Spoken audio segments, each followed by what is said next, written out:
তখন বাংলাদেশ ছিল না। বাংলা বলতে যে রাজ্য ছিল সে সময়ে সেটি আয়তনের সুবিশাল। প্রশাসনিক এলাকা হিসেবে অতিরিক্ত বড় হয় শেষ পর্যন্ত সেই বাংলাকে দুই ভাগ করে অঙ্গচ্ছেদ ঘটায় ব্রিটিশরা। পশ্চিম বাংলা ছিল উন্নত, অন্যদিকে অনেক পিছিয়ে পড়া পূর্ব বাংলা ছিল গরিব ও শ্রীহীন। বাংলা ভাগের বিনিময়ে সেই পূর্ব বাংলা বা এখনকার বাংলাদেশ পেল একটি বিশ্ববিদ্যালয়। পূর্ব বাংলার পিছিয়ে পড়া জনগোষ্ঠীর জীবনে বিশ্ববিদ্যালয় নিয়ে আসবে জ্ঞান বিজ্ঞান চর্চার ক্ষেত্র, দক্ষ জনশক্তি গড়ে তোলার সুযোগ, কিন্তু সেটিরও বিরোধিতা শুরু হয়ে যায়। মূলত 1857 সালে সিপাহী বিদ্রোহের পর ভারতে 3টি বিশ্ববিদ্যালয় হয়, একটি বোম্বেতে, একটি মাদ্রাজে এবং একটি কলকাতায়। ইউরোপীয় মডেলের আরো একটি বিশ্ববিদ্যালয় এই ঢাকাতেই হবে, সেটি মেনে নিতে পারেনি পশ্চিম বাংলার বহু মানুষ। ঢাকা বিশ্ববিদ্যালয়ের জন্মের সাথে জড়িত আছে বঙ্গভঙ্গের মতো ঐতিহাসিক এক বিষয়। 1905 সালে বাংলাকে ভাগ করে ঢাকাকে পূর্ব বাংলার রাজধানী করার ঘোষণা দেয় ইংরেজরা। ইংরেজদের যুক্তি ছিল এতে মুসলিম সংখ্যাগরিষ্ঠ অঞ্চলের উন্নয়ন হবে, আলাদা করে পিছিয়ে পড়া পূর্ব বাংলার দিকে নজর দেওয়া হবে। কিন্তু বঙ্গভঙ্গকে বিভক্তির চেষ্টা আখ্যায়িত করে আন্দোলনের নামে উচ্চ বর্ণের হিন্দুরা। আসলে তৎকালীন সমাজ, অর্থনীতি এবং রাজনীতির নিয়ন্ত্রণ ছিল হিন্দুদের উপর। জমিদারি প্রথার মাধ্যমে কৃষি জমিও মূলত তাদের অধীনে ছিল। তারা চায়নি এসবের উপর থেকে নিয়ন্ত্রণ হারাতে। আর তাদের অব্যাহত আন্দোলনের মুখে 1911 সালে পিছু হটে ইংরেজরা, আবার পিছিয়ে গেল পূর্ব বাংলা। সেজন্য ইংরেজরা ঢাকায় বিশ্ববিদ্যালয় প্রতিষ্ঠা করার ঘোষণা দেয়, কিন্তু সেটিরও বিরোধিতায় শুরু হয় কলকাতায়।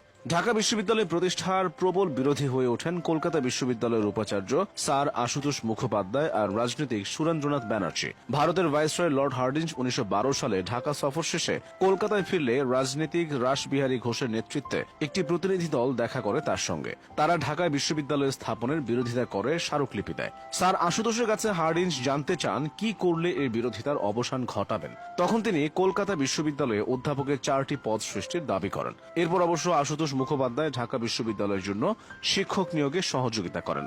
কথা সাহিত্যিক কুলদারাই জানিয়েছেন 3 ধরনের লোকজন ঢাকায় বিশ্ববিদ্যালয় স্থাপনের বিরোধী ছিলেন। তাদের মধ্যে পশ্চিমবঙ্গের কিছু মুসলমানও ছিলেন। তারা ভাবেন ঢাকায় বিশ্ববিদ্যালয় হলে তাদের কোনো লাভ নেই, নতুন বিশ্ববিদ্যালয় হলে সেটি বরং পশ্চিমবঙ্গেই হোক। পূর্ব বাংলার কিছু মুসলমান ভেবেছিলেন বিশ্ববিদ্যালয় হলেও তাদের কোনো লাভ নেই, কারণ 10,000 মুসলমানের মধ্যে একজন মাত্র স্কুল পাশ করতে পারে, কলেজে তাদের সংখ্যা আরো কম। বিশ্ববিদ্যালয়ে মুসলমান ছাত্র থাকবেই না, লাভটা যাবে আদতে সেই হিন্দুদের পকেটে। সেজন্য তারা বিশ্ববিদ্যালয়ের বদলে প্রাথমিক ও উচ্চ বিদ্যালয় স্থাপনের দাবি তোলেন। তৃতীয়ত, পশ্চিমবঙ্গে কিছু হিন্দু মনে করেন ঢাকায় বিশ্ববিদ্যালয় হলে কলকাতা বিশ্ববিদ্যালয়ের বরাদ্দ কমে যাবে।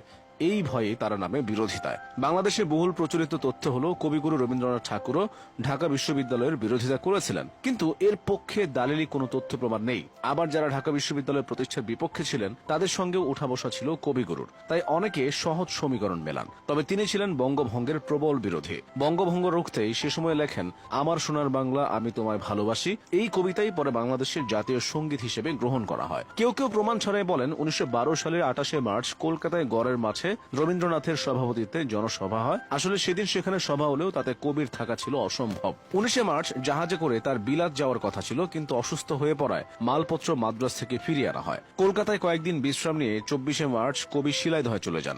12 এপ্রিল পর্যন্ত সেখানেই ছিলেন তিনি। ঢাকা বিশ্ববিদ্যালয় প্রতিষ্ঠার ব্যাপারে অগ্রণী ভূমিকা পালন করেছিলেন বেশ কয়েকজন। সবার আগে আসবে নবাব স্যার সলিমুল্লাহর কথা। তবে তিনি বিশ্ববিদ্যালয়ে দেখে যেতে পারেননি। 1915 সালে মৃত্যু হয় তার। এরপর নবাব সৈয়দ নওয়াব আলী চৌধুরী শক্ত হাতে হাল ধরেন। শিক্ষাবিদ আবুল কাশেম ফজলুল হক এবং কিছু হিন্দুরাও এগিয়ে এসেছিলেন এই উদ্যোগে। তাদের মধ্যে অন্যতম ঢাকার বালিয়াটির জমিদার। তার অবদানের প্রতিদান স্বরূপ জগন্নাথ হলের নামকরণ করা হয় তার বাবা জগন্নাথ রায় চৌধুরীর নামে।